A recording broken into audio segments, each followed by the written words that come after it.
Let's see कि 24 सितंबर 2024 का divine message, goddess guidance, universal message क्या है। यूनिवर्स आपसे क्या कहना चाहते हैं, आज के दिन आपको क्या जानने की ज़रूरत है। ये गाइडेंस आपकी किसी पर्टिकुलर सिचुएशन के लिए आज हो सकता है या फिर ये आपकी किसी भी लाइफ की सिचुएशन के लिए हो सकता है। सो लेट्स सी कि यूनिवर्स डिवाइन मैसेजेस आपके लिए क्या दे रहे हैं 24 सितंबर 2024 के लिए।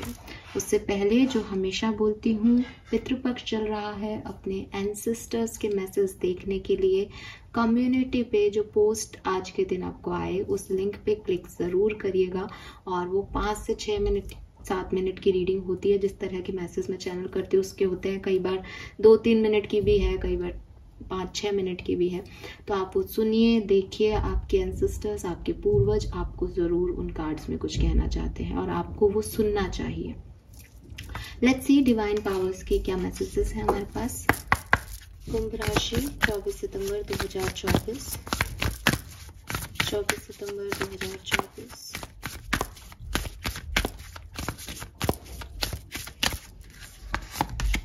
All right, we have clarity. Okay.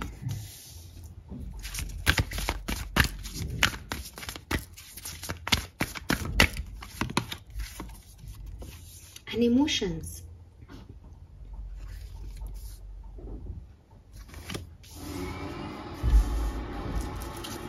Okay, that's nice.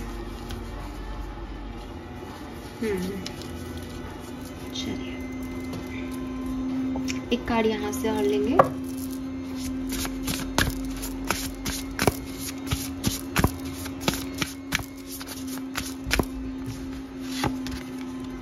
Ending, okay, grey.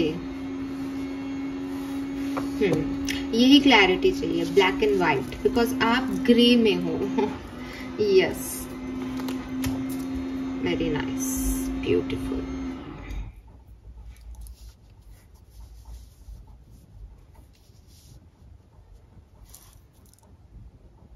Fine. So अगर मैं 24 सितंबर 2024 का नंबर कुछ, एक तो मुझे बतख, स्वान वो दिख रहे हैं।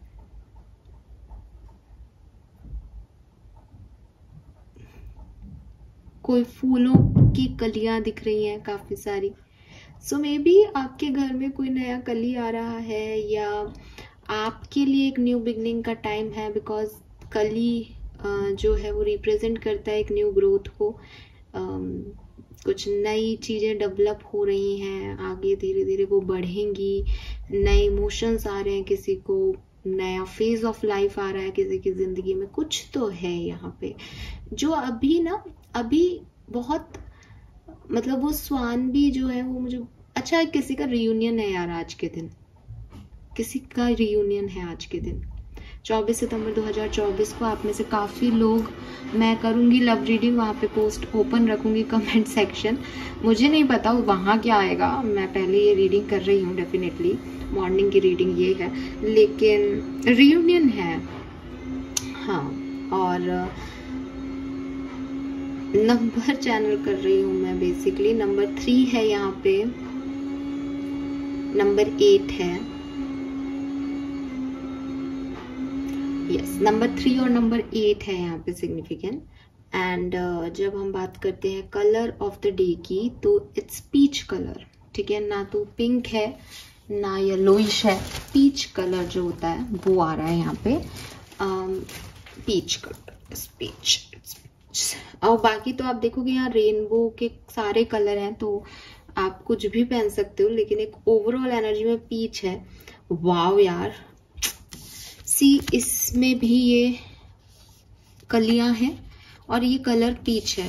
आप इस कार्ड को भी देखोगे तो ये भी थोड़ा थोड़ा सा, मतलब है तो पिंकिश सा, लेकिन ये इसको भी आप पीच में कह सकते हो।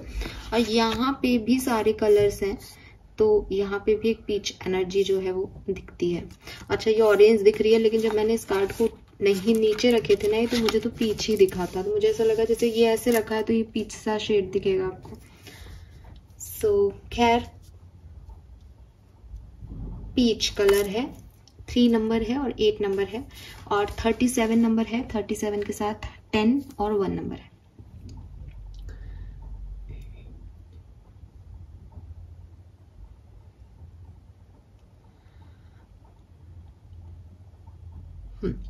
मैसेज क्या है? देखिए एक्वेरियस, यहाँ पे आपको बेसिकली ये कहा जा रहा है कि मैं पहले एक स्टेट ऑफ माइंड समझाती हूँ, अगर ये आपसे रेजोनेट करे देन ये गाइडेंस आपके ऊपर है।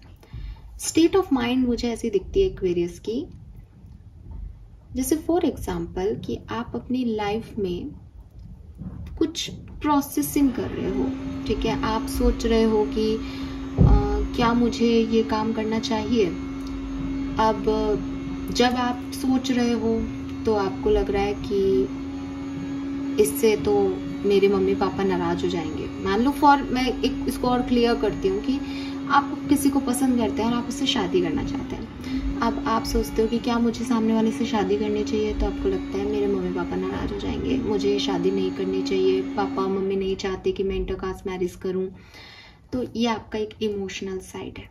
फिर आप अपने पार्टनर से मिलते हो, फिर वो आपसे कहता है कि हम शादी करेंगे ना, तो आप कहते हो कि हाँ हाँ करेंगे, मैं तुमसे प्यार करता हूँ या मैं तुमसे प्यार करती हूँ, और आप उसको कहते हो, वो खुश हो जाता है। अगले दिन फिर आप घर पे आते हो कि बात करो अपने मम्मी पापा से, फिर आपको लगता है कि नहीं मैं कैसे बात करूँ, मुझसे नहीं हो पाएगा, कुछ आगे चल के कुछ कॉम्प्लिकेशंस आ गए तो मैं अकेले कैसे संभालूंगी। रोना भी आता है कि मुझे मम्मी पापा से अटैचमेंट है, मैं ऐसा नहीं कर सकती। अब आपका पार्टनर फिर कहता है तुमने बात की या नहीं की, एंड यू आर लाइक कि मैं तुमसे शादी नहीं कर सकती क्योंकि मैं तो अपने मम्मी पापा से बात नहीं कर सकती और या नहीं कर सकता।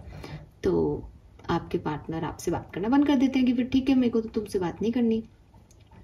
जब ऐसा हो जाता है देन यू आर लाइक कि मुझे तो तुमसे बात करनी है, मुझे मेरे से तुम्हारे बिना रहा नहीं जा रहा। आप परेशान हो जाते हो, आप अपने मम्मी पापा पे गुस्सा करने लग जाते हो बिना मतलब। अब उनको तो पता भी नहीं है कि आपको क्या हो रहा है, लेकिन आप वो सारा गुस्सा, क्योंकि आप उनसे बात नहीं कर पा रहे हो, वो सारा अपने घर वालों पे निकालने लग जाते हो, क्योंकि आपको लगता है कि इन लोगों की वजह से मैंने वो खो दिया, राइट? जबकि खोया नहीं है आपने अपनी वजह से खोया है, लेकिन आप ऐसा बिहेव करते हो। और आप कहोगे कि मेरे इमोशंस हैं, मैं इतने साल से उस व्यक्ति के साथ हूँ, अभी एकदम से कैसे भूल जाऊं। बिल्कुल ठीक है, आपके इमोशंस हैं, आप कैसे भूल जाओ। एक दिन पहले आपके इमोशंस आपके पेरेंट्स के साथ थे, वो भी सही थे, आज भी सही है, लेकिन क्या ये पूरा सिचुएशन सही आ रहा है? नहीं। आप जिस भी चीज को खोगे आप पूरी जिंदगी उस चीज को कोसोगे, है ना। आपने अगर ये शादी नहीं की, आपके पेरेंट्स की पसंद से आपने शादी की, आप जिंदगी भर ये सोचोगे अरे यार मुझे उससे शादी कर लेनी चाहिए थी। दैट इज ह्यूमन नेचर, है ना। और अगर आपने उससे शादी कर ली और अच्छा भी रहता है तो भी आपको कि मैंने मम्मी पापा से को झूठ बोल के या गलत तरीके से शादी की, या मान लो मैंने मम्मी पापा को बता के भी की, लेकिन मेरे मम्मी पापा हमेशा चाहते थे कि मेरी शादी ना किसी सेम कास्ट वाले से होनी चाहिए, तो आप वो रिग्रेट बनाते रहोगे। और गलती से अगर आप लोगों के बीच में थोड़ी भी कलेश हो गया घर में, जो कि होता ही है, मैरिड रहोगे एक दूसरे के साथ तो थोड़े बहुत झगड़े भी होंगे, तो आपका तुरंत पलटवार यह आ जाएगा कि इससे अच्छा मैंने मम्मी पापा की पसंद से की होती, मैंने तो गलती कर दी, राइट। ये आप हो, ठीक है। अब मैंने ये चीज आपके लिए बोली, तो अगर आप इस चीज से कनेक्ट कर पाए तो अब आप ये ऐसे मत देखो कि मैम सही तो है, हम क्या कर सकते हैं। एक तरफ से अगर आप अपने किरदार को देखोगे तो सही है, लेकिन अगर आप अपनी लाइफ की जर्नी को देखोगे तो लाइफ की जर्नी क्या कहती है, रिजल्ट्स क्या है, आउटकम क्या है, इंटेंशंस क्या है, राइट। तो ऐसे कर्म में जहाँ कभी आप अपने पेरेंट्स के हो, कभी आप अपने बॉयफ्रेंड या गर्लफ्रेंड के हो, कभी आप बॉयफ्रेंड गर्लफ्रेंड से को दुख दे रहे हो, कभी आप पेरेंट्स को दुख दे रहे हो, कभी आप खुद दुखी हो, ये जो प्रोसेस है ये आपके अच्छे कर्म नहीं करवा रहा आपसे, ये आपसे लोगों को हर्ट करवा रहा है, या आपको भी खुशी नहीं दे रहा, या आपके आउटकम कैसे खुशी देंगे किसी को, या आपका नेचर भी थोड़ा सा खराब है और आप थोड़े ओवर सेंसिटिव होकर चीजों को सोच रहे हो। तो क्या करना चाहिए, यूनिवर्स क्या कह रहे हैं आपको, क्या गाइड कर रहे हैं? ज़रूरी नहीं है मैंने ये लव लाइफ का एग्जांपल दिया है, लेकिन ये आपकी लाइफ की किसी भी सिचुएशन में हो सकता है। मान लो आप कोई जॉब के लिए प्रिपरेशन कर रहे हो, लेकिन आपको लग रहा है कि ये प्रिपरेशन अगर मेरा सिलेक्शन नहीं हुआ तो फिर मैं ये इंटरव्यू दे देता हूँ प्राइवेट जॉब का, गवर्नमेंट में नहीं होगा तो क्या हुआ, प्राइवेट जॉब तो मिलेगी। तो आप घंटों जा करके 4-5 घंटे तक वहाँ प्राइवेट इंटरव्यू के लिए बैठे हो, फिर आप घर आ रहे हो, फिर आप थक रहे हो इसलिए आप तैयारी तो कर नहीं पा रहे, फिर आप रात को सोच रहे हो कि कोई बात नहीं इस गवर्नमेंट जॉब को गोली मारो, मैं तो इसका अगले साल एग्जाम भी नहीं दूंगा या दूंगी, मुझे तो प्राइवेट जॉब करनी है, मैं तो कर लूंगा, उसकी सैलरी अच्छी है। अगले दिन आप पूछते हो इंटरव्यूअर से कि मेरे जॉब का क्या हुआ, वो कह देता है सर आपका नहीं हुआ, या मैडम अभी आपका नहीं हुआ, हम अगली बार देखेंगे। आप फिर से चेंज हो जाते हो, आपको रोना आता है, परेशान होते हो, मेरे को नौकरी नहीं मिल रही, ये नहीं मिल रहा, वो नहीं मिल रहा। फिर जॉब की तैयारी शुरू कर देते हो, फिर जॉब की तैयारी करते करते आपका सिलेक्शन वहां नहीं होता, फिर आप इधर आ जाते हो। द थिंग इज कि माइंड में कोई क्लैरिटी है ही नहीं, दिमाग में कोई थॉट प्रोसेस है ही नहीं, दिमाग में कोई लक्ष्य है ही नहीं, कोई गोल है ही नहीं कि जिसको मुझे पाना है, कोई साफ इंटेंशन है ही नहीं, क्लियर माइंडसेट है ही नहीं।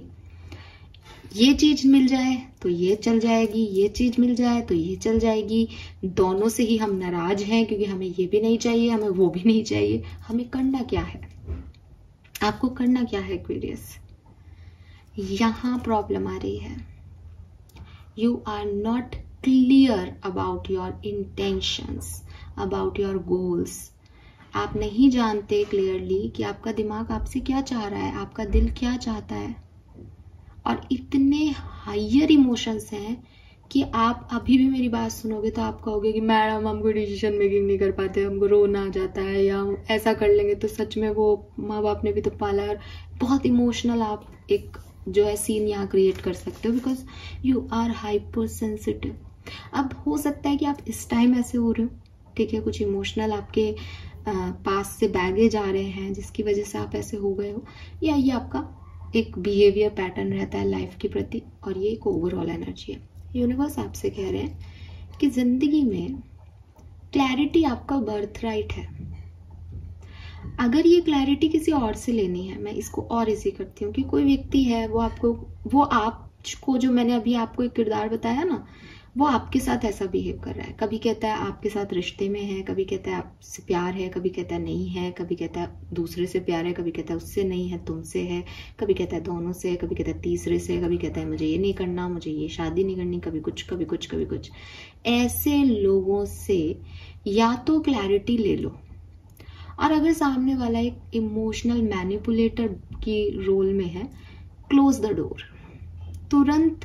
चाहे ये आपको कितना भी हर्ट करे, आप अपना दरवाजा अपनी खिड़की बंद कर दें उस तरफ, बिकॉज जो सामने खड़ा है दैट इज ए मैनिपुलेटर। आप ये माने एक्वेरियस, आप ये समझें कि आपको लग रहा है कि बस ये बोल दे तो मेरा काम हो जाएगा, ये कंफ्यूज क्यों रहता है, ये इसी ने तो मैम मुझे प्रपोज किया था, फिर ये आज ऐसे क्यों रिएक्ट कर रहा है। प्रॉब्लम ये नहीं है कि इसने आपको प्रपोज किया था या वो आज क्या कर रहा है, प्रॉब्लम ये है कि वो आदमी कैसा है, वो शख्स कैसा है, उसके कर्म कैसे हैं।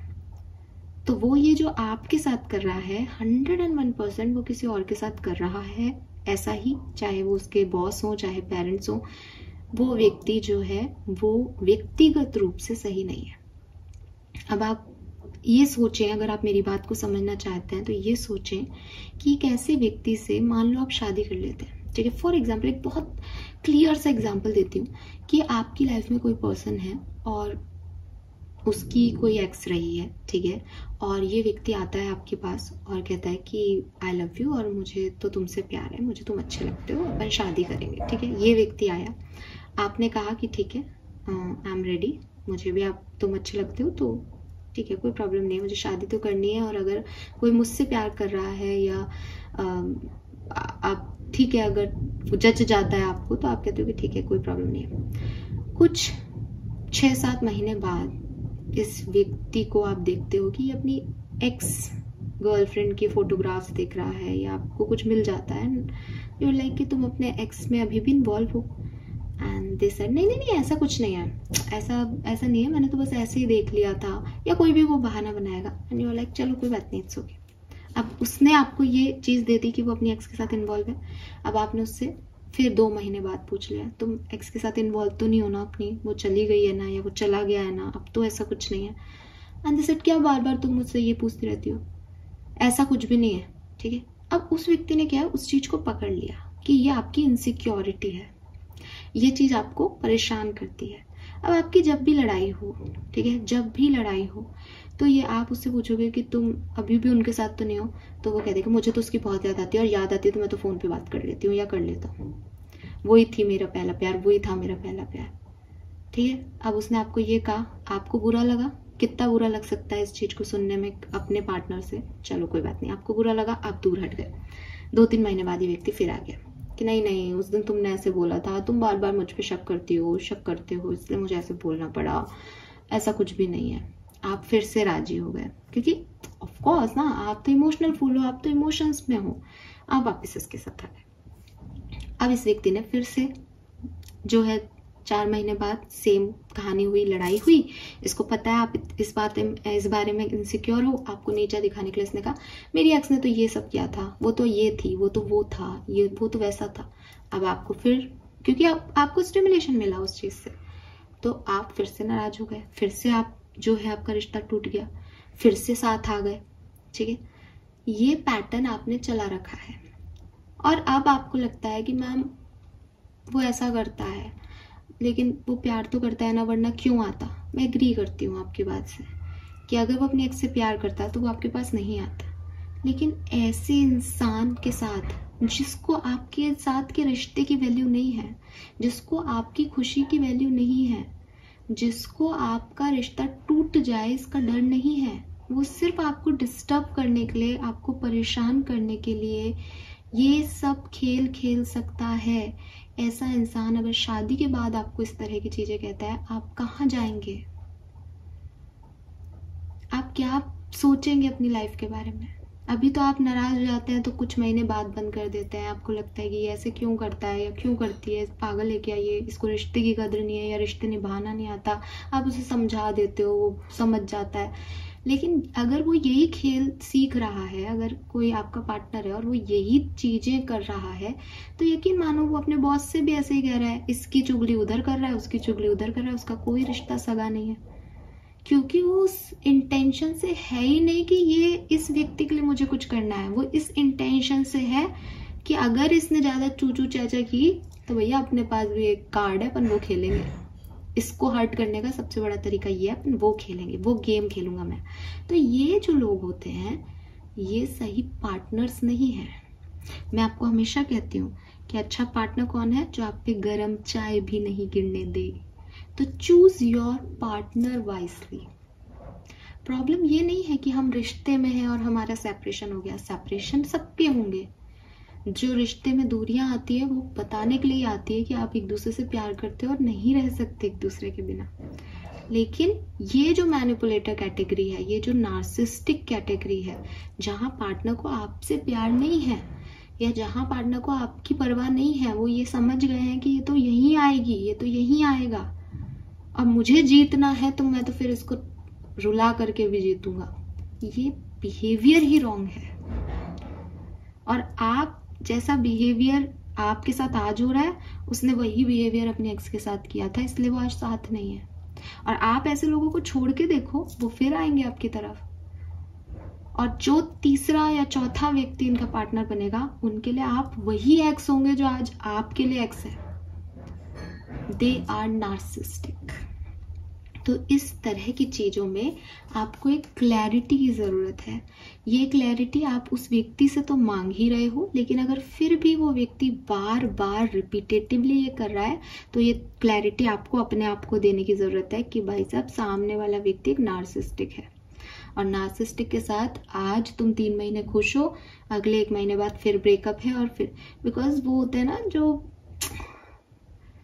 वो क्या बोलते हैं ना, अभी ये CID वगैरह में आता है ना कि कुछ साइकोलॉजिकल इश्यूज होते हैं कि बहुत लंबे समय तक हंसता खेलता अगर इनको कोई व्यक्ति दिखता है तो लाइक यार चिंगारी लगाते हैं, मजा आएगा, ये परेशान होगी। ये वो वाले कैटेगरी के लोग हैं, इनको आपकी खुशी बर्दाश्त नहीं है, बट रिलेशनशिप में ऐसा नहीं देखेंगे आप, ठीक है। तो ये लोग जो हैं वो बेसिकली साइकोलॉजिकली इल लोग हैं, इन लोगों के साथ आपको एक दूरी बनानी है। तो ये क्लैरिटी ऑफ माइंड आपको अपने आप को देनी पड़ेगी कि प्यार अपनी जगह है, किसी से इमोशनल कनेक्ट अपनी जगह है, अटैचमेंट अपनी जगह है।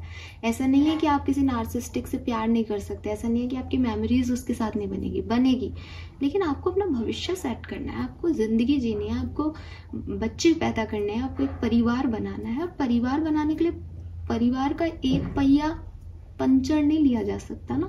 तो ये सोच समझ के जो है आप देखें और निकालें, ठीक है। तो यहाँ पे क्लैरिटी दूसरे से मांगे, या फिर अगर क्लैरिटी की जरूरत आपको है तो आप खुद को भी क्लैरिटी दें, ठीक है। ये जो बिगनिंग में मैंने एग्जांपल दिया था कि कभी लगता है ये सही है, कभी लगता है वो सही है, नहीं, आप चाहते क्या हैं, आपका गोल क्या है लाइफ में। अगर आपको लगता है कि ये लोग जो मेरे माँ बाप हैं, मुझे इनकी खुशी से सब काम करने हैं और मैं इसमें कहीं पे भी नाराज नहीं हूँ कि अगर मेरे मम्मी ये कह रही है कि मुझे ये काम करना है तो मैं वो करूँगी बिकॉज आई लव हर, तो आप वो काम करें। फिर आपको यहाँ पे ये नहीं रखना है कि मम्मी की नहीं सुनती तो ये हो जाता है वो हो जाता है, बिकॉज मेरा गोल ही ये था कि मुझे मम्मी की सुननी है तो मैंने मम्मी की सुनी, ठीक है।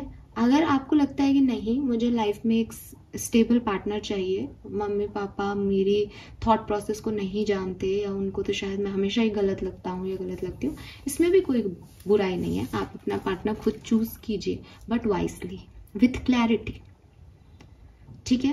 क्लैरिटी से पार्टनर चूज करने का मतलब आपको सिर्फ इतना आउटकम दे के जाएगा क्लैरिटी से पार्टनर चूज करने में कि आप अगर किसी नार्सिसिस्टिक से लव मैरिज नहीं करेंगे तो वो आपको कभी छोड़ के नहीं जाएगा, ठीक है, बिकॉज वो आपकी और इस रिश्ते की वैल्यू करेगा।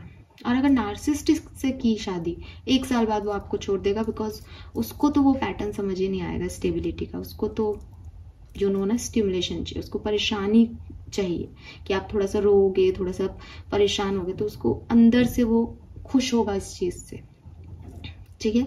सो अगर आप अपनी क्वालिटी ऐसे मानते हो कि नहीं, मेरे अंदर बहुत दिमाग है, मैं बिल्कुल सही तरीके से अपने लिए एक पार्टनर चूज कर सकता हूँ या कर सकती हूँ और मैं जानता हूँ कि मुझे ग्रो करना है और ये पार्टनर मुझे मेरी ग्रोथ में हेल्प करेगा, देन चूज योर पार्टनर। फिर वो बाद में आपकी लड़ाई हो तब भी आपको ये नहीं कहना कि मम्मी पापा, बिकॉज मुझे ये पता था कि मुझे तो अपने मर्जी से ही चूज करना है, मम्मी पापा नहीं चूज कर पाएंगे, तो आपने कर लिया।